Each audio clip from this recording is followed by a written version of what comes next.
So my name is Rosaria Barreto.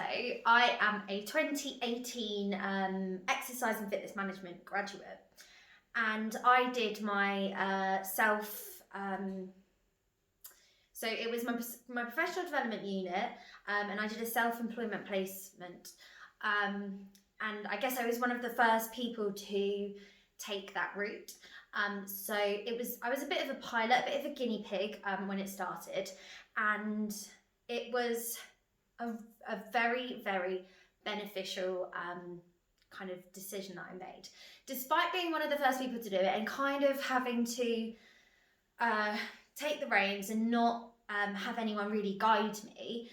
So at times I did feel a little bit lost, but even, I don't know, 2-3 years down the line, I'm still seeing the benefits from doing that self-employed placement and deciding to do the professional development unit. So I'll tell you a little bit more about my life at university. So I was in my third year. I had also decided to do my own dissertation. So rather than choosing a topic that was kind of decided, I chose my own one, which is a critical analysis looking into obesity and also what the government and professional governing bodies were doing to kind of tackle this obesity epidemic. And at the same time, I did my physical activity prescription and promotion unit, and that was focused on, there was a little bit of obesity in there, and there was also exercise and how that impacts chronic disease. And then I did my professional development unit, and I always knew I wanted to be self-employed. Now, I've always wanted to be my own boss.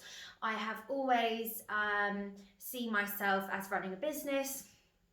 So it was really, really clear to me that this is something that I wanted to try, and it was a great opportunity because it gave me the chance to start a business, but with the support of my university, and I had kind of people to talk to, and the support of the student startup, which was group, which was also known as Nest then, and also the sports science department, rather than starting a business from scratch without anybody's help, without anybody's guidance. So it was a great opportunity for me.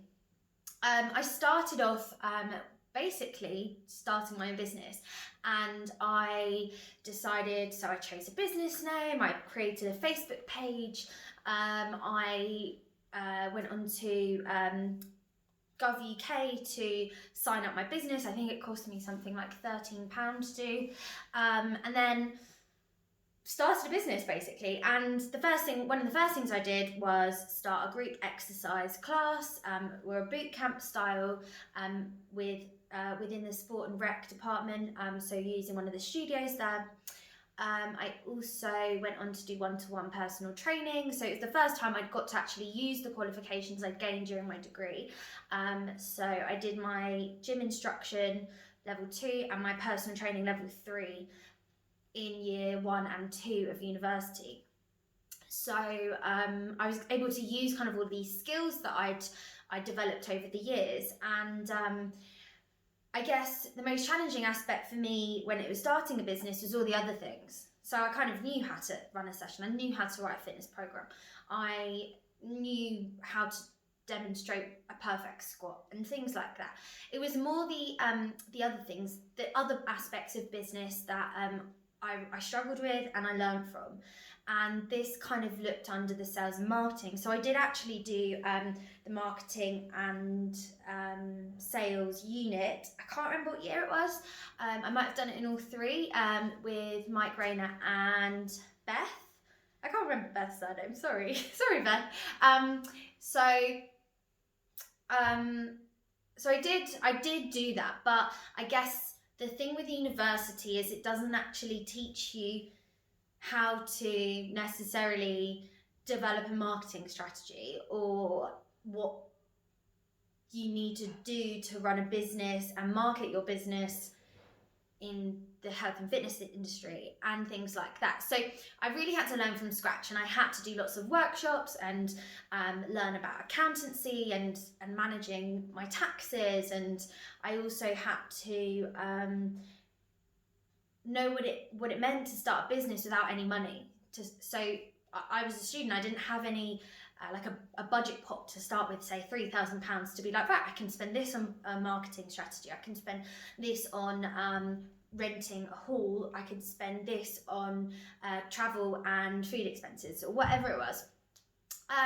So I really learned a lot, and I learned a broad spectrum of skills within that time. And once I left university, I then started my own business.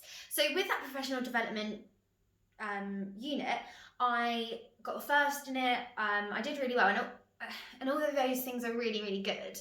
The main gains of doing that and making that decision and taking that risk to be one of the first people to do a self-employed placement were the skills and the knowledge that I developed, and I was able to implement that into real life. So as I said, I left university and I started my business. I knew I didn't want to go into a job. I needed money, so I did work part-time as an athletic development coach for a private school, and in the rest of my time I was a sports therapist and personal trainer. So I was trying to look for clients, and I think it took me something like 6 months, maybe a little bit less, to find my first client. And that's a long time. Like, most people won't take that long, but the reason that it took me so long was, one, because I moved to a completely new area, so I had no connections. I didn't have parents that could invite their friends and say, oh, would you be interested in my daughter's personal trainer? I didn't have any friends that could spread the word for me.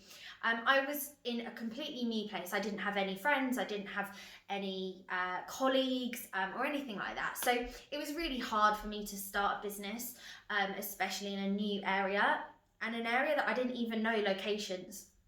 So I worked part-time, but then within 6 months of starting at the school down the line, and this was a hard decision I had to make, because I'd committed a year to working at this school, and over 6 months, from working, so September to about March time, I was in a position where I had to make a decision. Do I carry on working here for a year and start saying no to taking on clients with my own business, or do I say to the school, I'm really, really sorry, I actually can't work for you anymore, and I don't want to work for you anymore because I want to focus on my business and also have an unstable income. So I did actually make the decision to leave, which was a really, really tough decision, and I guess one of the biggest decisions I had to make in that first year of business, because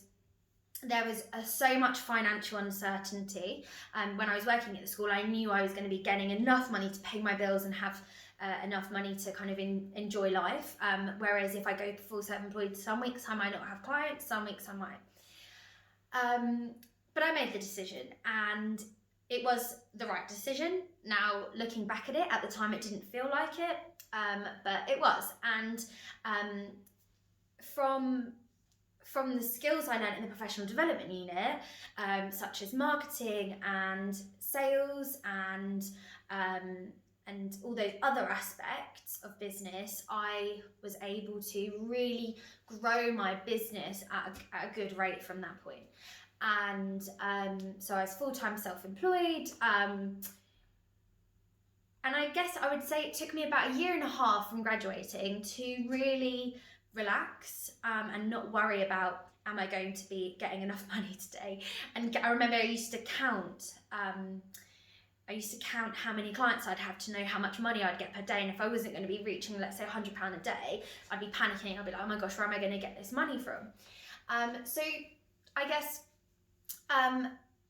for you guys who are listening, as students who might be deciding, I would 100% recommend taking this opportunity, because you have the support and the resources from the university, and you can use them and take advantage as much as possible.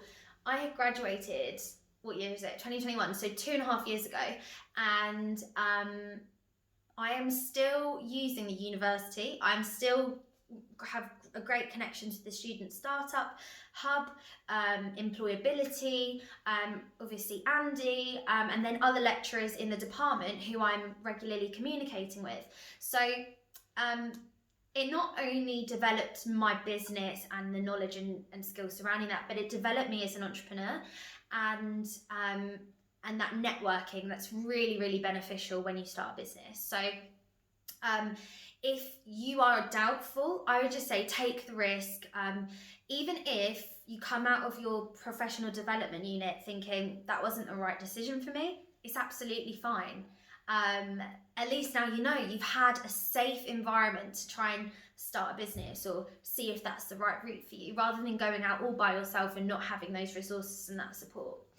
And I guess kind of if I look at my top tips for making the most out of the professional development unit is you have to take lead. You have to make decisions and say, right, I'm going to achieve this, or set goals and be a bit crazy with it, be a bit risky with it, because you have nothing to lose. And also the next thing would be is connect with as many people as possible. Build relationships with people in the I think it's called Student Startup. They changed the name since I've left, so I can't remember, but the Student Startup group. Make connections with the ladies that work there. At the time, there are 3 ladies, Eilish, Linda and Carly. They were kind of my main contacts, but also connect with the other entrepreneurs and innovators in that room, because they will help you in your entrepreneurial journey, whether it's that, and I know that I'm using this word entrepreneur, and that can scare a lot of people, but being self-employed, you have to be an entrepreneur. You have to think of ways to grow a business. You have to think outside of the box, and you are a business owner, you're a founder, you're somebody who has created a service or a product, and you're going to develop that. So going back to the professional development unit, there are 2 different routes you can take. It doesn't have to be self-employment. You can actually do like a work experience placement. But if you would like to really challenge yourself and do something that most people don't do and kind of set yourself apart, then I would 100% recommend it. And in terms of the coursework, I really enjoyed it because it didn't feel like coursework. It was me reflecting upon what I'd achieved, what I hadn't achieved, what I could have done better, and how I could have done that better. And it's not just I'm ticking a box and I'm getting a unit done and I'm doing really well in this unit. It's actually something you can use. And a lot of degrees lose that aspect. You can go and do a marketing degree and not really know what it is to run a marketing strategy. I know so many people who have psychology degrees and don't have any jobs now because they didn't actually learn how to use their psychology degree in the workplace. So that's, I guess, the ultimate goal is how do you use your sports science degree outside of university? How can you go on to develop that knowledge and those skills that you have built up over the last kind of 2 and 3 years? So I hope that benefits you. Obviously, if you have any questions, I'm always here to have a chat. I'm very, very busy, so if I don't get back to you straight away, I will get back to you eventually. You just have to keep emailing me. So my name is Rosaria Barreto. My email address is info@vitalityhub.co.uk, and if you, I'm sure Andy can pass on my details. So if you have any questions, I'm sure I'll be around online to answer those for you. Thank you.